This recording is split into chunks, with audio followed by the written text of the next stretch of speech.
저는 이번 주에 특히 오늘 아침에 하나님께서 정말로 우리 교회에서 놀라운 일을 행하시는구나 하는 것을 확증하는 간증을 한편 받았습니다. 이 간증은 우리 이 오후 찬양 예배 때 참석한 제일 어린 사람이에요. 고3입니다. 아마 우리 찬양 예배 참석하신 분들 중에 이 학생이 매주 빠지지 않고 참석하고 있다는 것을 미처 인지하지 못하고 있는 분들이 꽤 있을 것 같아요. 그런데 제가 오늘 아침에 이 간증을 받고 참 놀랐습니다. 하나님께서 우리 교회 나이가 많든 적든 하나님의 일을 하시는구나. 그래서 제가 한 3개월쯤 됐나요? 3개월 전쯤에 너 간증을 꼭 써라. 그랬더니 그날 대답하기 네 그랬는데 그 다음날 안 써, 그 다음 주에 안 써왔더라고요. 그리고 몇 주 했는데 계속 안 써오더라고요. 그래서 새 학기가 시작되니까 써라. 그랬더니 네 그런데 오늘 보내왔어요. 근데 간증을 보내왔다는 사실도 기쁘지만 그 간증의 내용이 저를 굉장히 놀라게 만들었어요.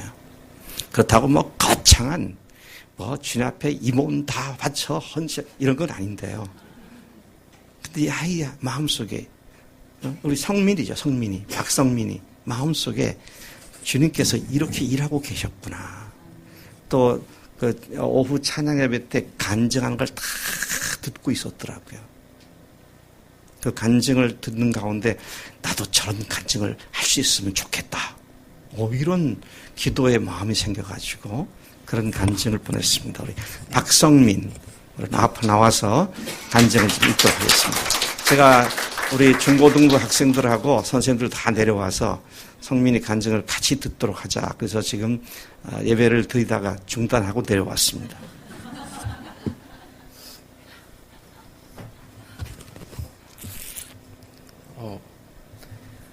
요즘 난 우리 교회가 예수님의 십자가와 부활 복음을 붙들고 날로 성장하고 있는 모습을 눈으로 직접 보면서 매주 놀라곤 한다. 실제로 지금까지 우리 교회에서 나가신 분들도 몇 분 계시지만 청년들을 비롯해서 연령대별로 성도수가 많이 늘어난 것을 볼 수 있다. 물론 이러한 외적인 부분들 뿐만 아니라 주님의 기쁜 교회 성도분들의 간증을 나누거나 복음을 전하는 모습들을 통해서 영적인 성장까지 이루어지고 있는 것은 부정할 수 없는 사실이다. 나는 우리 교회가 이렇게 발전하고 있는 모습을 보면서 그 원인에 대해 생각을 해보게 되었고 그 원인에 대한 답은 분명하고 빠르게 찾을 수 있었다. 예수님의 십자가와 부활 복음에 대한 성도들의 확신, 그리고 교회 공동체를 이루어 서로를 가족으로 여기고 사랑하며 아껴주는 유기체를 실현함으로 내외적 성장을 이루어가고 있었다. 이러한 교회의 모습을 보며 나 자신은 과연 영적 성장이 이루어지고 있는가? 라는 질문을 스스로 하게 되었다. 요즘 난 대입이라는 인생의 첫 관문을 마주하고 그 관문을 넘기 위해 내신과 수능을 준비하느라 하나님과 함께하는 시간을 가지지 못하고 있다. 심지어는 주일 오후 예배 때 교회를 벗어나서 도서관이나 집에서 공부해야 될 것 같은 생각이 굴뚝 같았던 때도 있었다. 내신과 수능을 하나님보다 더 우선해 둔 것이다. 하지만 이러한 모습이 과연 예수님을 주인으로 모시고 산다는 자의 모습으로 바람직한 것일까? 당연히 아니다. 바쁘고 힘들 때일수록 예수님의 십자가와 부활 복음을 붙들고 하나님을 더욱 의지하며 살아간다면 하나님께서 복을 주신다는 것을 가까이에 있는 대훈이 형을 통해서 볼 수 있다. 나 또한 지금이 비록 바쁘고 힘든 시기이긴 하지만 그 틈을 노려 공격하는 사탄 마귀의 유혹을 뿌리 뽑고 하나님만을 의지하며 복받은 삶을 살고 있는 대훈이 형이 나누었던 복된 간증과 같은 또 다른 간증을 나누는 내년이 될 수 있도록 간절히 원하고 영적 전쟁에서 승리한 교회 성도들과 같은 하나님의 자녀로 성장할 수 있기를 소망한다.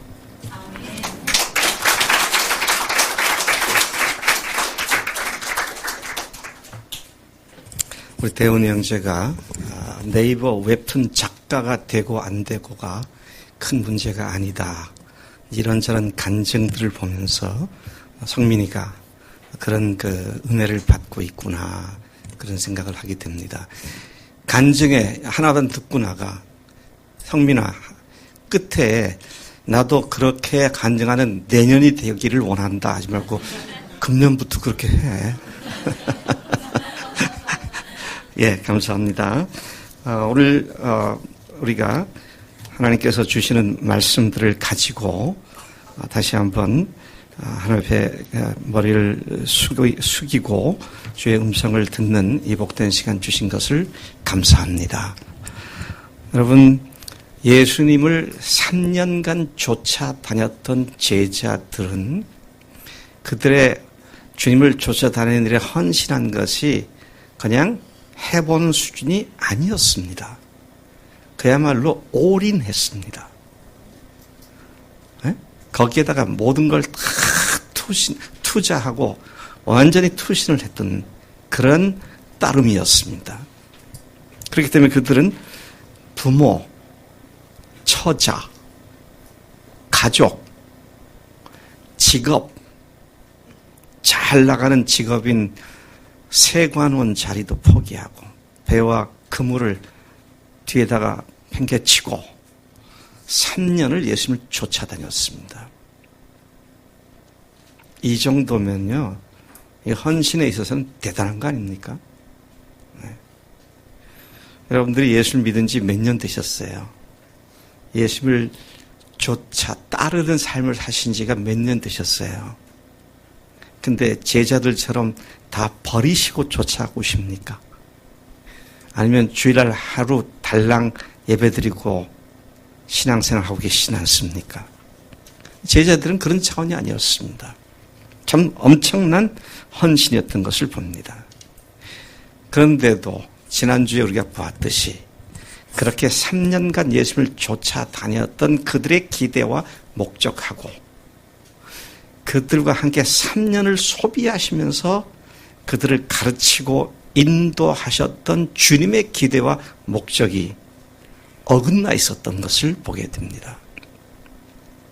마지막 순간까지 지상에서 곧 승천하시기 직전까지도 제자들이 그렇게 예수님의 기대치와 자기들의 기대치가 다른 모습을 보여줬던 것이 지난 주일 우리가 묵상했던 말씀에서 여실히 드러났던 것을 보게 됩니다.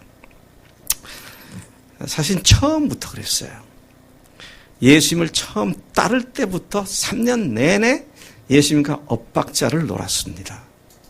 한 번도 예수님의 뜻에 정확하게 뜻을 이해하고 그 뜻을 좇아서 그 주님의 뜻이 이루어지도록 자기들이 헌신하고 했던 것은 한 번도 없습니다. 왜요? 목적이 달랐기 때문입니다. 오늘 한국에 1000만 이상의 기독교인이 있다고 말을 합니다. 근데 예수님을 왜 믿느냐?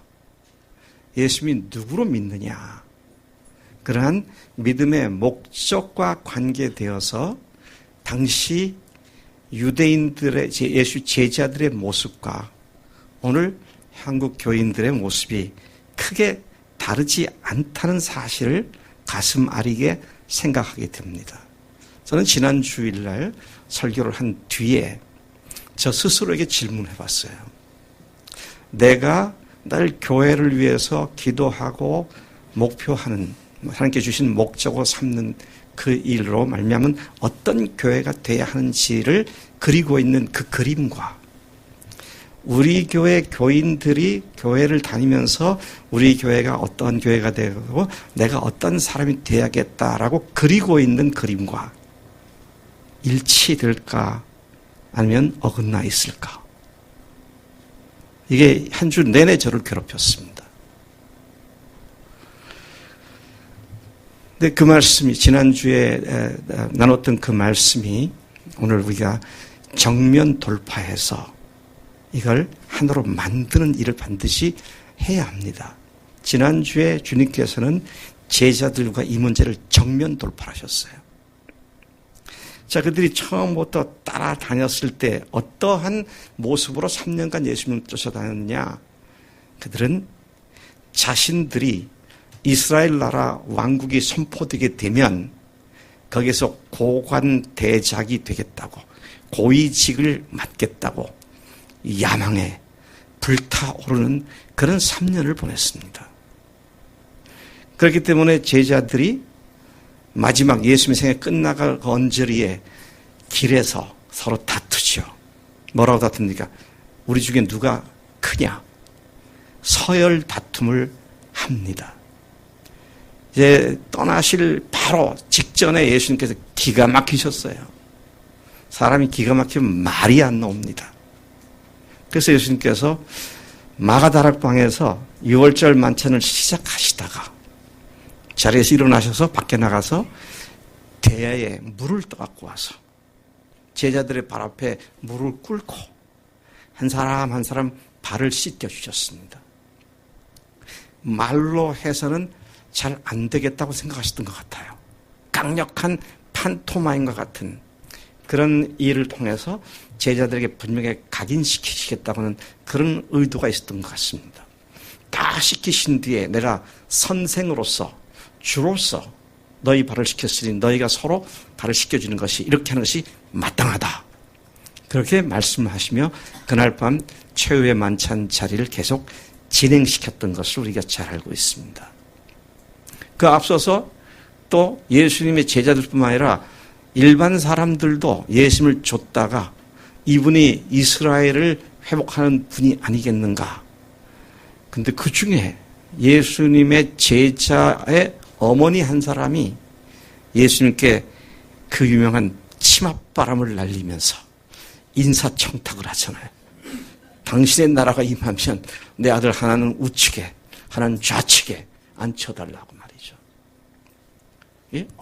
예수님과는 전혀 엉뚱한 얘기를 하고 있는 겁니다. 그 전에는 제가 제자들이 사오정들이었구나 그런 생각을 했어요. 전혀 예수님과 엉뚱한 얘기를 하고 있으니까 얼마나 기가 막힌 제자들이었는가. 근데 그 이유가 뭡니까? 왜 그렇게 엇박자가 났어요? 예수님께 대한 기대와 목적이 달랐기 때문입니다. 참 이거 대단한 차이입니다. 엄청난 차이예요. 그런데 오늘날 한국 교회도 보면 거기서 크게 다르지 않습니다. 제가 자주 그런 얘기 합니다만은 우리나라 교회에 새벽 기도에 출석하는 인원을 점검해 보면 여름이 지나고 가을이 오면 사람들이 새벽 기도에 많이 몰려들기 시작합니다. 그리고 대학 입시가 끝날 쯤이면 다 빠져나갑니다. 내 자식 수능 잘 보게 해달라고. 내 자식 좋은 대학 가게 해달라고. 그렇다고 정한수 떠놓고 비나이다 7선 비나이다 뭐가 달라요? 기독교는 그런 종교가 아닙니다. 주님께서 우리에게 말씀하시는 하나님의 나라는 그런 나라가 아닙니다. 세상에서 잘 되고 잘 먹고 출세하는 그런 게 아니에요. 하나님 나라를 바라보는 것이잖아요. 자, 그런데 그런 모습뿐만 아니라 심지어는 어떻게 됩니까? 가룟 유다가 왜 예수님을 배반했죠? 은 30에 팔아 넘겼습니다. 왜 그랬을까요? 그도 열심당원이었잖아요. 애국자였습니다. 패트리어트, 애국자였어요. 그래서 이스라엘 나라를 회복할 메시아가 이분이구나 하고 쫓아다니는데 보니까 아니야.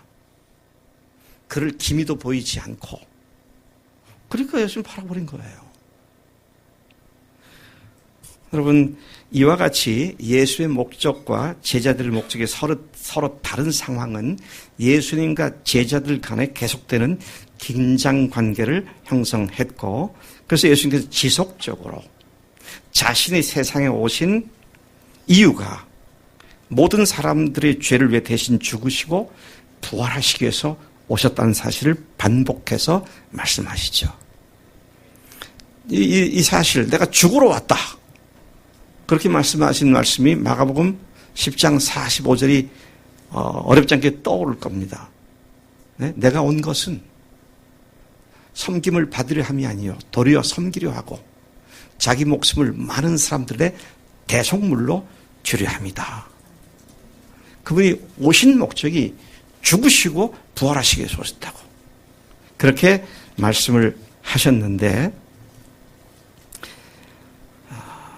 이 말씀을 제자들은 들을 때 목숨을 많은 사람들 대속물로 준다는 말씀은 이스라엘 왕권을 회복하는데 이분이 그만큼 희생하신다는 얘기겠구나, 이런 식으로 자기들 기대치에다가 합성시켜갖고 이해를 했었던 것으로 보여지는 것입니다.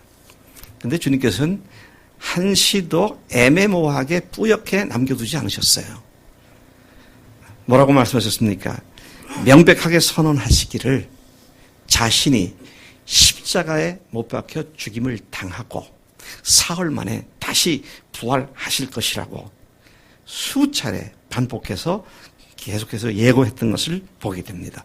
그런데 제자들은 그 말이 안 들렸습니다. 알아듣지 못했어요. 아니요, 정확하게 말하자면 듣고 싶지 않았습니다. 왜? 메시아가 죽다니 말이 안 되는 거죠. 어떻게 메시아가 죽습니까? 죽었다가 그냥 부활할 거다. 아예 뒷말은 듣지도 않았어요. 그렇게 했었던 것을 보게 되면 애써 자기들의 뇌리 속에서 그 말씀한 걸 다 지워버리는 그런 입장에 있었다는 것을 보게 됩니다. 수제자 베드로의 모습도 이걸 잘 드러내고 있습니다. 수제자 베드로가 예수님께서 너희는 나를 누구라 하느냐 그렇게 질문을 하시니까 거기에 대한 정답을 말씀드렸습니다. 주는 그리스도시요 살아계신 하나님의 아들이십니다. 이 질문에 정답을 드렸다가 크게 칭찬받고 이름도 바꿔주시고 천국 열쇠를 맡기신다고 그렇게 상도 받았습니다. 그리고 마태복음 16장 18, 19절에 그때 이어서 보면 또 내가 네게 이르노니 너는 베드로라 내가 이 반석 위에 내 교회를 세우리니 음부의 권세가 이기지 못하리라. 내가 천국 열쇠를 네게 주리니 네가 땅에서 무엇인지 매면 하늘에서도 매일 것이요 네가 땅에서 무엇인지 풀면 하늘에서 풀리리라. 이런 칭찬을 받았던 바로 그 자리에서 예수님께서 죽으시고 부활하셨다는 말씀하셨을 때 베드로는 예수님을 향하여 항변을 합니다. 대들었습니다. 예수님한테 베드로가 대들었다고요? 예, 제가 보니까요, 이렇게 공동 번역은 이렇게 됐어요. 베드로는 예수를 붙들고 주님, 안 됩니다. 결코 그런 일이 있어서는 안 됩니다. 하고 말렸다. 세 번역에 보면은요, 이에 베드로가 예수를 따로 붙들고 주님, 안 됩니다. 절대로 이런 일이 주님께 일어나서는 안 됩니다. 하고 말하면서 예수께 대들었다. 세 번역에서는 대들었다. 그렇게 되어 있습니다. 이 얘기를 듣고 난 예수님께서 보셨어요. 베드로를 향해서 사탄아! 내 뒤로 물러가라! 너는 나를 넘어지게 하는 자다. 사탄이라고 하는 혹독한 질책을 받게 되었습니다. 영어 성경도 보니까요, 킹 제임스 버전에 보니까 이렇게 됐어요. Then Peter took him. 베드로가 그를 붙잡았다고 그랬습니다. 그 다음에 뭐라고 하는지 아세요? And began to rebuke. 책망하기 시작했다. 베드로가 예수님을 책망했대요. Rebuke him. Began to rebuke him. 그리고 뭐라고 했어요? Be it far from thee, O Lord. 주님, 당신과 이것은 아주 멀리 있는 겁니다. 당신에게 해당되지 않는 얘기입니다. This shall not be unto thee. 당신에게는 절대 이런 일이 있어서는 안 됩니다. 그렇게 얘기를 하죠. 또 NASB, New American Standard Bible에 보면 여기 조금 더 달리 표현하는데요.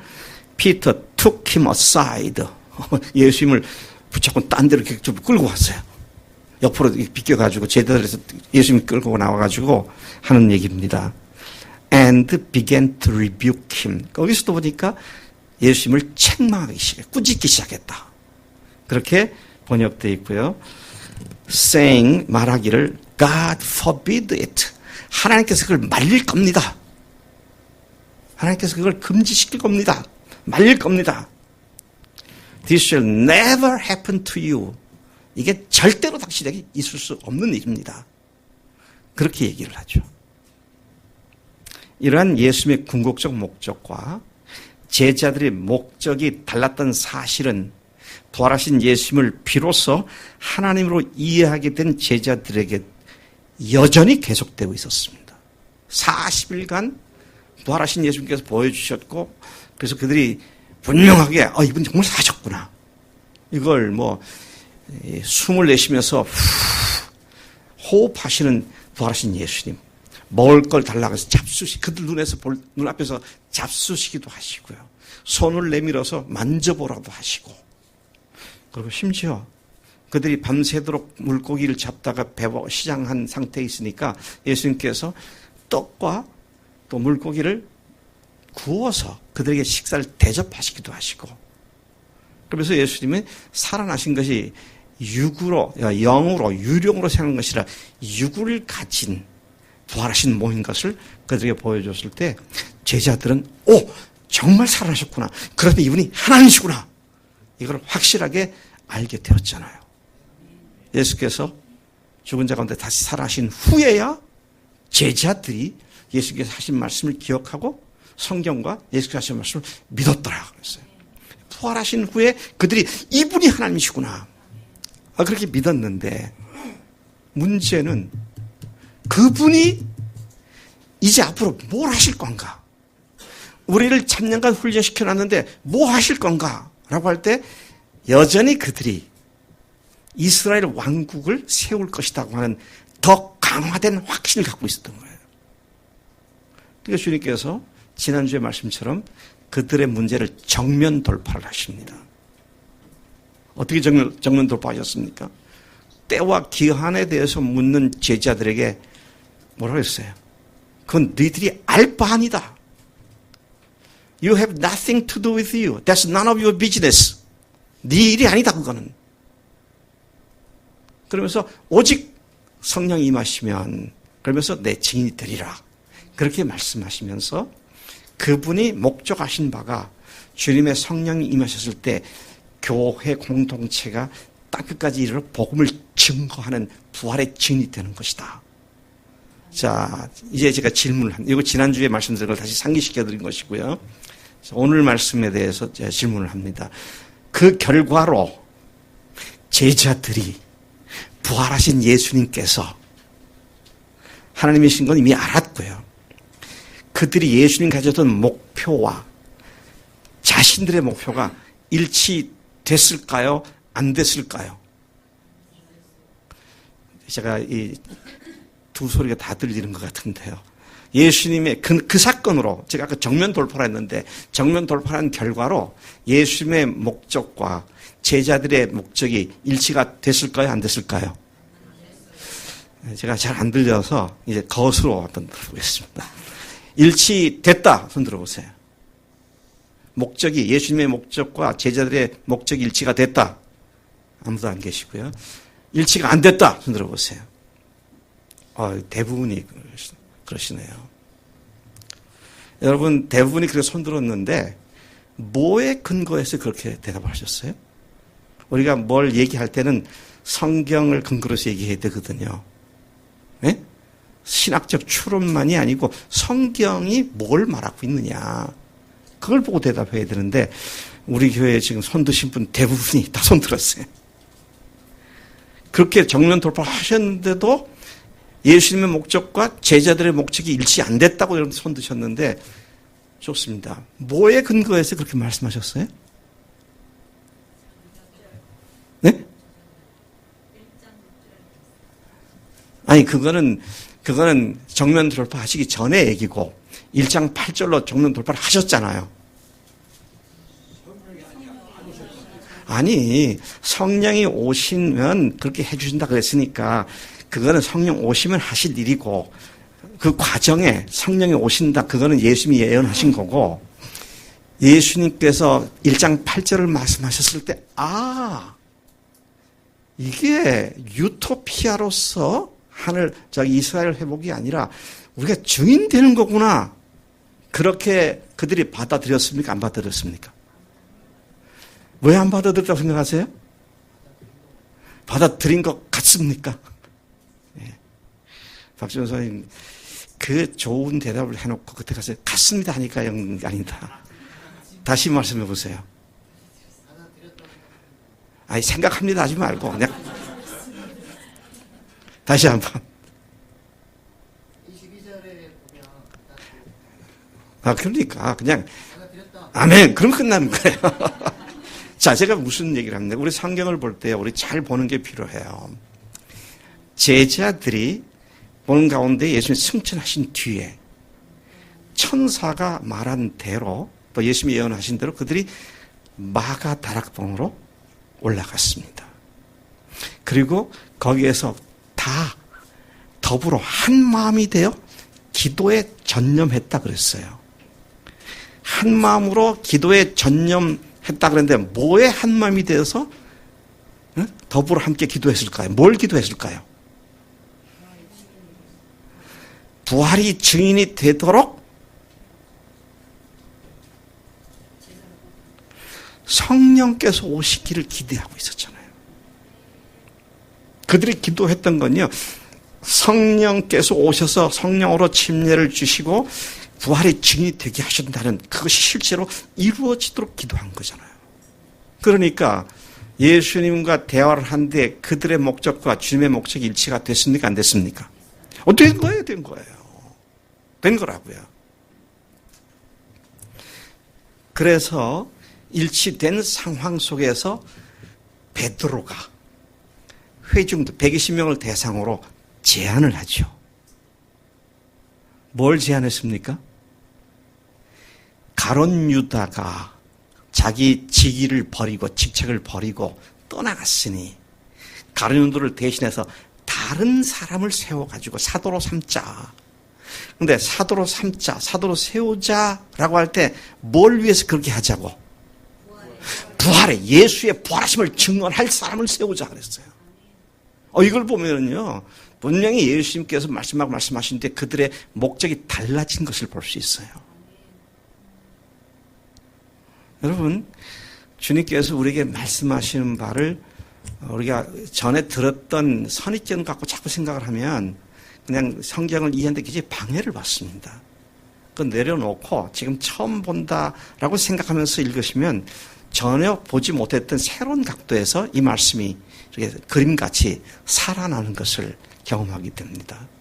자, 그래서 이제 제자들이 120명이 함께 모여서 성령께서 임하신다 그랬으니까, 그리고 또 가서 증인되게 하신다 그랬으니까 그것을 목적으로 기도를 하다가 베드로가 우리 한 명 더 채우자. 왜? 부활의 증인이 되게 하기 위해서 하자. 이런 상황을 보면 예수님과 마지막 대화를 통해서 자신들이 앞으로 무슨 일을 해야 하는지를 분명하게 비로소 3년 후에야 비로소 부활하신 후에야 비로소 이 사실을 알게 됐던 것을 보게 된다고 하시죠. 그래서 제가 오늘 이 말씀을 좀 묵상하는 가운데 우리에게도 같은 하나님의 은혜가 임하기를 소망합니다.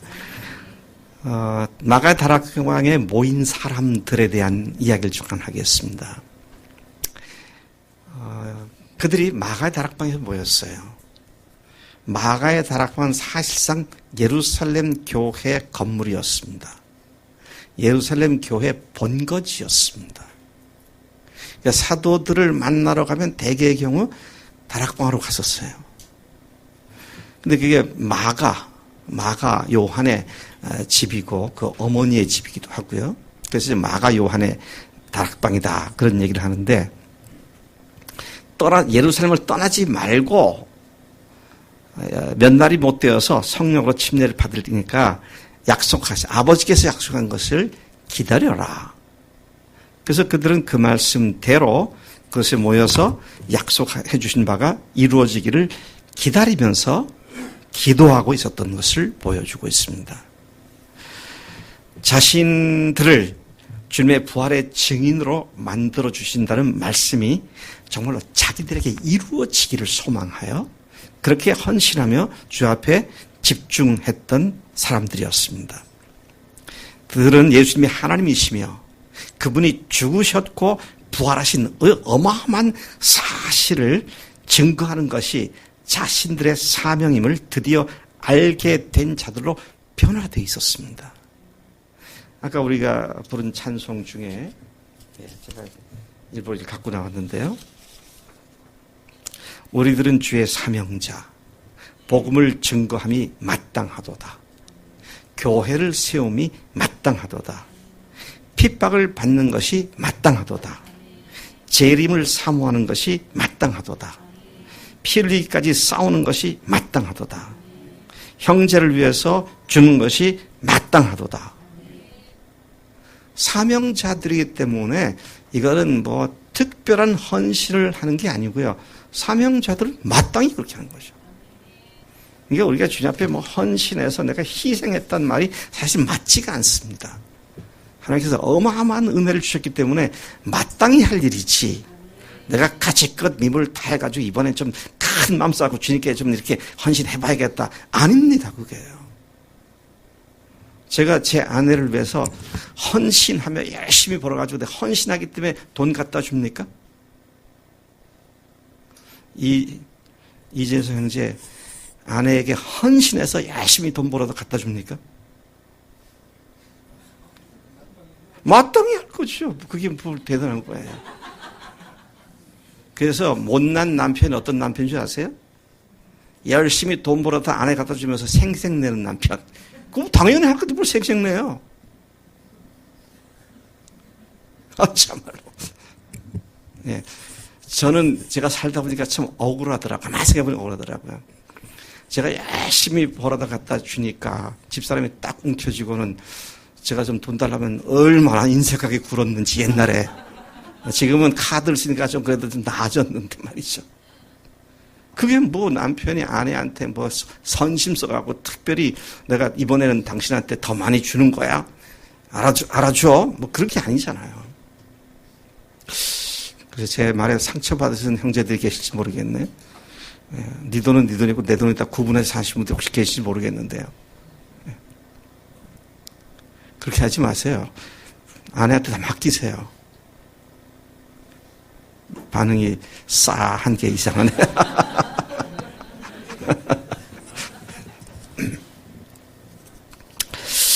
자, 그들이 마가다락방에 모였고 부활하신 엄청난 사실을 증거하는 것이 자신들의 사명이라는 사실을 알게 됐고, 자, 근데 거기에 모인 사람들을 보니까 13절부터 15절까지의 11명의 제자 이름을 일일이 열거를 했더라고요. 그래서 이 증인들이 이렇게 분명하다. 이런 의미를 갖고 있는 것이고, 또 다 거기에 있어 여자들과 아마 예수님을 가까이 달았던 마리아나 마르다나 이런 여인들을 얘기하는 것 같고요. 예수의 어머니 마리아와 또 예수의 아우들과 예수님과 함께 가까이 있었던 들 다 모인 거잖아요. 그래가지고 그 다음 말이 참 중요한, 더불어 마음을 같이하여 오로지 기도에 힘쓰니라. 근데 그 모인 무리가 120명이나 되었더라. 그렇게 기록을 하고 있습니다. 이제 그들은 마음이 하나가 되었습니다. 하나가 됐다는 말은 뭡니까? 주님께서 주신 목적에 하나가 되었고요. 그 목적이 자신들에게 이루어지기를 소망하는 마음에 하나가 되었고요. 여러분, 그래서 우리가 기도하는데요, 혼자 기도하는 게 아니라 같이 기도하는 게 굉장히 중요합니다. 마음을 같이 하는, 같이 애쓰고 힘써 주의 은혜를 갈구하는 이 공동체가 하나 된 것들을 확인하는 과정 중에 하나가 기도가 갖고 있는 위치가 굉장히 중요한 것을 보게 됩니다. 그들은 성령으로 침례를 받아 증인이 되리라는 주의 말씀이 자신들에게 이루어지기를 목적으로 오로지 기도에 힘썼습니다. 함께 더불어 공동체가 한 마음, 한 목적으로 하나님께 기도로 나아가는 그런 교회 공동체가 되었다는 것입니다. 자, 거기에 이제 베드로가 제안을 합니다. 우리 사도 한 사람을 더 세워가지고 부활의 증인이 되게 하자. 예수의 부활하심을 증언한 자가 되게 하자. 그렇게 말을 했습니다. 질문 하나 드릴게요. 아침이 점심시간이 아직 안 됐는데 점심 먹고 조는 건 어쩔 수 없지만 배가 고픈데 조는 건 좀 이상한 일인 것 같아요. 졸지 말라고 질문을 드릴게요. 베드로가 왜 한 명을 더 보충하자고 제안을 했을까요? 12명인데 11명이잖아요. 지금 바로 가룟 유다가 빠져나갔으니까. 왜 하나를 더 채우려고 했을까요? 네? 짝이 안 맞아서. 짝이 몇 명인데? 12인데 하나가 빠졌으니까 채우기 위해서. 성경에 그런 말이 없어요. 12지파 뭐 이런 생각, 12장로, 그러니까 그 숫자가 채우기 위해서 뭐 그렇게도 생각할 수 있는데 이 본문의 앞뒤에 보면 그런 말이 없어요. 그런데 분명히 이유가 나와 있습니다. 우리가 참 성경을 잘 못 보고 있는 거예요. 베드로가 왜 이렇게 채우자고 말한 겁니까? 성경대로 왜? 시편 108편에 있는 말씀, 시편 96편에 있는 말씀이 실제로 이루어지게 하기 위해서. 그래서 여러분 뭘 하더라도요. 야, 이렇게 하면 멋있겠다. 이렇게 하면 그래도 뭐가 이렇게 모양 갖추겠다. 아니고요. 정말 주님께서 뭘 말씀하시는지, 성경에서 뭐라고 말씀하시는지가 우리의 생각하는 근거가 되어야 되고요. 성경이 우리의 거울이 되어야 됩니다. 근데 많은 경우에 우리가 생각할 때 멋있을 것 같고, 그렇게 하면 굉장히 좋을 것 같고, 그래서 내 생각대로 주님을 섬기는 경우가 많습니다. 아닙니다. 주님께서 뭐라고 하셨는지를, 성경에서 뭐라고 말했는지를 생각하는 가운데 그 말씀을 응하게 하려고 그렇게 하는 게 필요하다고 하시죠. 그 대표적인 예가 누구예요? 그 대표적인 예가 예수님이시죠. 예. 마지막 숨을 거두기 직전에 이에 그 성경에서 요한이 그렇게 기록했어요. 이에 예수께서 성경으로 응하게 하시려고 내가 목마르다 하시니 그랬어요. 보세요. 어젯밤 1시, 2시에 잡히셨잖아요. 오늘 새벽. 그리고 밤새도록 누굽니까? 대제사장 가야바 집에 끌려가셔가지고 거기서 매질을 당하시고 고초를 당하셨습니다. 그러다가 새벽에 다시 빌라도에게 이첩이 됐습니다. 빌라도가 다시 헤롯에게 또 넘겼어요. 헤롯이 조금 뭐 마술 같은 거 좀 보려고 하다가 안 되니까 다시 빌라도에게 넘겼습니다. 빌라도가 재판을 합니다. 그리고 매우 쳐라.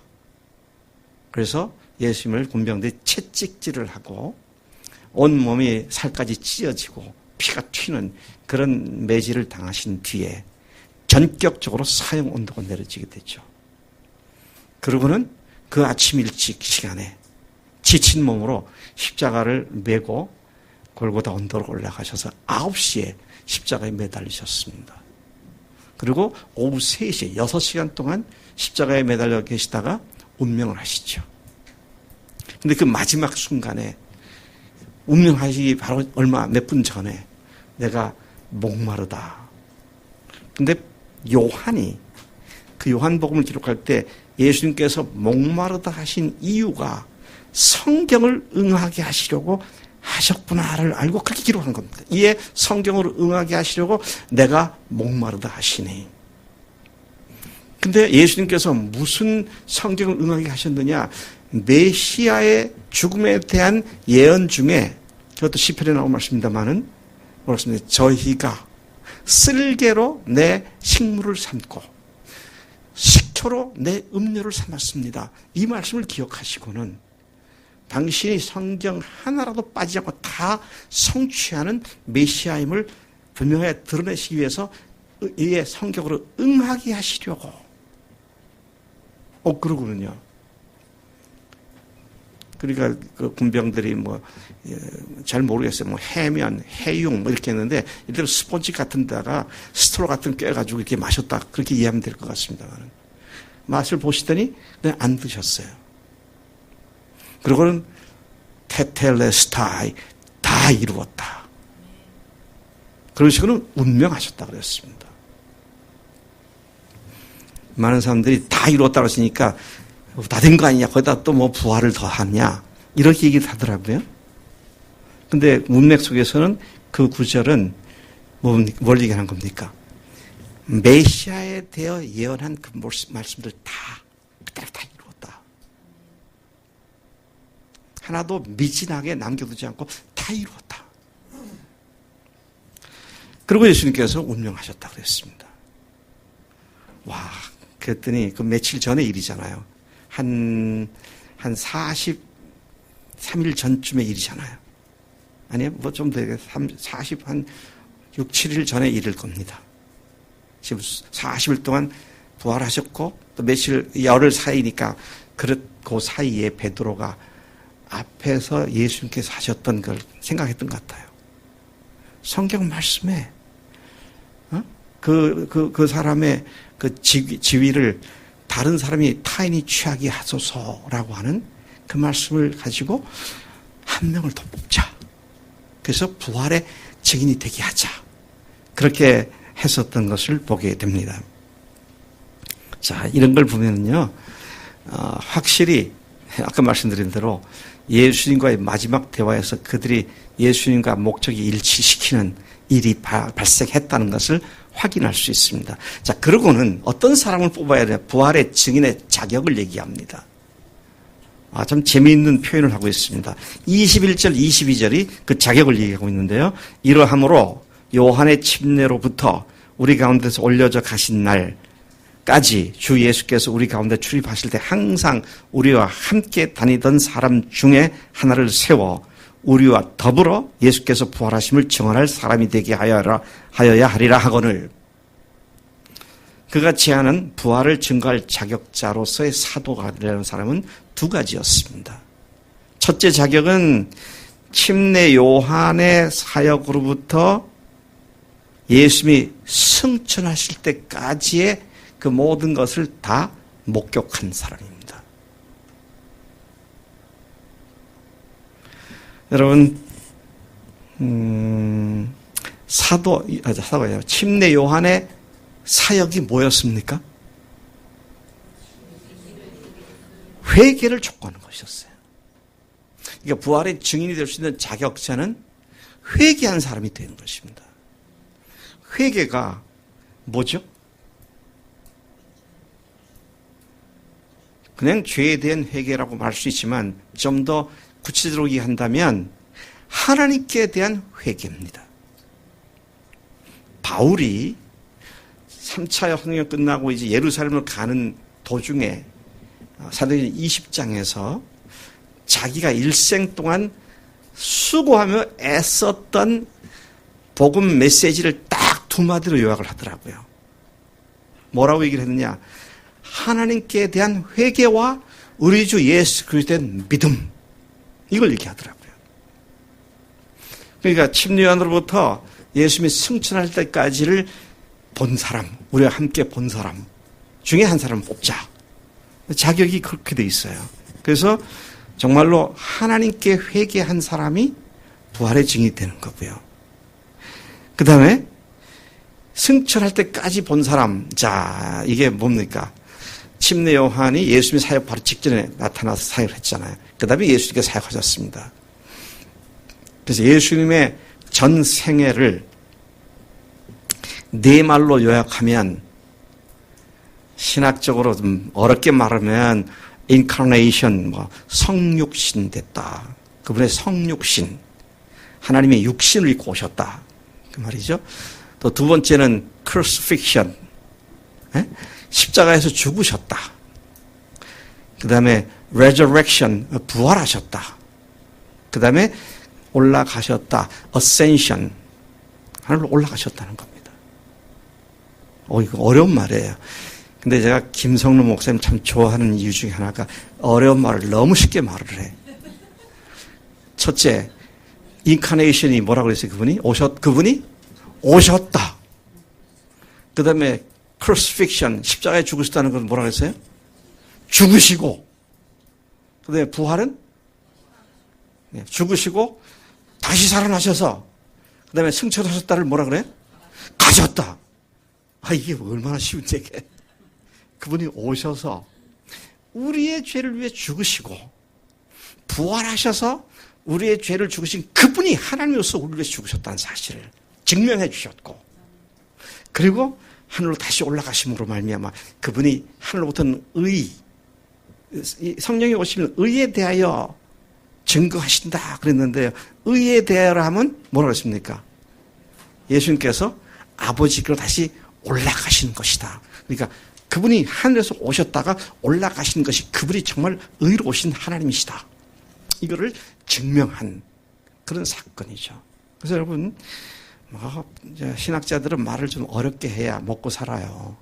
같은 말도 좀 어렵게 해야 알쏭달쏭해가지고 머리를 짜내서 생각하게 만드는데 얼마나 쉽습니까? 그분이 오셔서 그 다음에 뭐예요? 죽으시고 그 다음에 부활하시고 그 다음에 가셨다. 이게 뭐 얼마나 선명한 복음 메시지를 이야기하고 있는지 말이죠. 그런데 보세요. 요한의 침례부터 예수님이 올라가실 때까지 그 모든 사건들이 자기 것으로 확실하게 받아들여진 그 사람들이 부활의 증인이다. 그런 말씀을 하고 있는 것이죠. 여러분, 그런 부활의 증인의 자격을 다 가지셨습니까? 제가 지금 이게 질문하는 게 의도가 있어요. 가지셨습니까? 라는 말 할 때 가지게 될 겁니다. 라는 말 하고요. 가졌습니다. 라는 말은 전혀 다른 말입니다. 근데 어떤 사람은 그렇게 가진 자가 되게 만드셨고 어떤 사람은 아직 안 가진 자가 만드신 그런 분이 아니시잖아요. 그래서 마귀라는 놈이 항상 우리를 애매모호한 상태에 남아있게 만들려고 그러죠. 딱 선포하는 것이 필요해요. 이미 우리가 이 사실이 내 속에 이루어졌고 부활의 증인으로 삼아 주셨습니다. 그리고 성령을 모신 자들답게 당당하게 선포하고 나가면 되는 것이죠. 자, 그 다음에 그들이 어떻게 이 부활 증인을 선출을 했느냐. 두 사람을 추천을 했어요. 두 사람을 추천을 했는데 한 사람은 꽤 유명한 사람입니다. 어떤 사람이냐. 바사바라고도 하고 유수도라고도 하고 요한이라도 하는 사람. 여러분 그거 아셔야 됩니다. 성경에 이름이 달랑 하나 나오는 사람하고요. 이름이 여러 개 나오는 사람하고 비교해보면 이름 여러 개 나오는 사람이 훨씬 유명한 사람입니다. 구약의 선지자들도 보세요. 그 두고아의 목자 아모스 그러면은 그의 집안이 별로 내세울 게 없는 사람이에요. 근데 누구의 아들, 누구의 손자, 누구의 현손, 아무개 이러면 집안이 끌끌한 집안이죠. 근데 바사바라고도 하는 이 사람은 이름이 세 개가 돼요. 그리고 어떤 학자들은요, 이 바사바가 누구냐라고 할 때 어떤 학자들은 바나바다. 그렇게 확신을 하는 신학자들도 있습니다. 왜 바사바를 바나바라고 보느냐 하면 사도행전에 보면 바나바에 대한 얘기를 할 때 그의 이름이 유스도 또는 요셉 그렇게 나옵니다. 그러니까 어떻게 바사바와 바나바가 각각 다른데 같은 이름을 쓸 수 있는가? 그건 불가능하다. 그래서 이걸 한 인물로 보는 것이죠. 만약에 한을 본다면 그는 마띠아보다 훨씬 유능한 사람이었고요. 유명한 사람이었습니다. 왜요? 우리 박준택 전사님이 우리 학교 성서고사에 아주 영어 표현 플라잉 칼라로 합격을 했잖아요. 날아가는 색깔로 합격을 했습니다. 그래서 물어볼게요.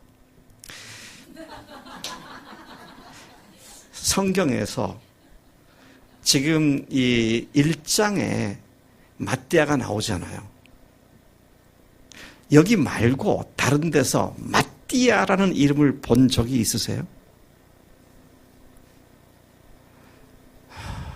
저도 못 봤어요. 그 말은 무슨 말입니까? 달랑 1장에 그가 사도로 세워졌다는 말 외에는 그 뒤에 그가 무슨 일을 했는지가 거의 언급이 안 돼 있습니다. 야, 이거 보면서요. 자, 두 사람을 뽑았으면 나는 우리 교회에서 이제 그런 상황이다 그러면 우리가 투표를 할 거 아니겠어요? 그러면 10중 8구 바사바가 될 겁니다. 그런데 그들이 어떻게 했어요? 제비를 뽑았어요. 제비를 뽑았다는 말은 두 가지 의미를 갖고 있다고 제가 묵상을 했습니다. 첫째는 이 사도로 세우는 권위를 하나님께 돌려서 하나님께서 세워주세요. 그런 의미가 있었을 것이고요. 또 하나는 제가 또 하나를 생각하다가 마음이 가슴이 벅차오르더라고요. 누가 돼도 상관이 없습니다. 누가 돼도 그걸 똑같이 할 거니까. 아멘? 이게요. 뭐 예수님 침례안부터 해서 예수님 승천까지를 본 사람이면 우리가 함께 다 본 사람이면 너나 나나 똑같은 말을 할 거니까. 그게 몇 명이라고요? 120명이 거기 있었어요. 그리고 120명이 어떻게 됐습니까? 인류 역사를 바꾸어 나왔습니다. 하루에 3,000명, 5,000명 땅까지 퍼져나가서 이 복음을 전했죠. 여러분 우리 교인 숫자가 적다고요? 아까 성민이가 교회 숫자가 늘어나서 뭐 놀랍다고 좋다고 그러는데 여러분 우리 이 숫자가 정말 부활의 증인으로서 입만 벌리면 그분이 다시 살아나셨다. 그분이 하나님이시다. 그분이 십자가에 죽으신 게 하나님이셨다. 이것이 믿을 수 있는 증거다. 어디 가서든지 복음을 증거할 수 있는 우리 숫자가 된다면 대전은 물론이고요. 춘천은 10,000개 못지않게 이 세상을 바꿔놓을 수 있는 그런 어마어마한 일들을 하나님께서 하실 줄로 믿습니다. 여러분 먹고 사는 거 중요하죠. 네? 성경에서도 그랬어요. 자기가 먹고 사는 일을 열심히 일하지 않고 남한테 빌붙어 있으면 안 된다. 그렇게 말씀하시잖아요. 그래서 중요해요. 근데 먹고 사는 건 목적이 아니라 뭐예요? 수단이고 방법이에요. 목적은 뭡니까? 부활의 복음을 증거하는 겁니다. 야, 이게 제가 지금 우리 교회 개척 때부터 계속 얘기한 거 아닙니까? 사나 죽거나 다 주의 것이다. 우리 중에 아무도 자기를 위해 사는 자가 없고 또한 자기를 위해 죽는 자도 없도다. 그러면서 그렇게 하는데도 먹고 사는 것에 종이 돼가지고 주님을 위해서 복음을 위해 사는 것이 여전히 그렇게 위주가 되어 있지 않은 것처럼 그렇게 사는 모습을 우리가 보고 있지 않냐고죠. 근데 예수님께서요 거기까지 하셨어요. 어디까지? 그들에게 목적을 일시금까지 하시고 그 다음에 그들이 그를 감당하게 하는 것은 누구에게 맡기셨어요? 성령님께 맡기신 것이에요. 그래서 우리가 소망이 있는 겁니다. 성령께서 우리 안에 계시기 때문에 이제는 우리가 그 사실을 깨닫고 순종하고 나아가면 주님께서 능히 우리를 통해서 그 일을 이루실 줄로 믿습니다. 우리 고3짜리 성민이 눈에도 보이잖아요, 지금. 우리 교회 하나님께서 역사하시는구나. 와, 놀랍다. 나도 저런 간증을 내년부터 해야겠다. 내년부터. 아이고, 참. 성준이가, 5살짜리가, 전도지 그래가지고 친구들한테 전하잖아요. 제가 그거 갖고 가서 미국에 가서 세교회 가서 그거 다 보여줬어요. 이거 5살짜리가 그린 거라고. 여러분, 주님께서 오늘 우리에게 이 부활의 증인으로서 주님께서 우리를 부르신 줄로 믿습니다. 부활하심을 증언할 사람이 바로 우리들인 줄로 믿습니다. 네, 같이 기도하시겠습니다. 감사하신 아버지 하나님, 이 아침에 저희들을 다시 부활의 증인의 사명을 일깨워 주시고 마땅히 선포할 바가 우리 다시 부활인 것을 다시 일깨워 주시니 감사합니다. 하나님, 이미 성령께서 오셔서 우리 안에 거하심을 감사합니다. 하나님, 이 성령께서 내 속에서 마음껏 역사하시도록 우리 자신을 철저히 주님께 내어드리고 주님을 의지하고 매일을 삶을 사는 우리 온 교회가 되도록 역사해 주실 줄로 믿습니다. 하나님, 이 사명이 어떤 것에 의해서도 묻히거나 가려지지 않고 날마다 더 분명하게 선포되어지고 또 실제가 이루어지도록 역사해 주실 줄로 믿습니다. 감사합니다. 예수님의 이름으로 기도로 싸움나이다. 아멘. 아멘.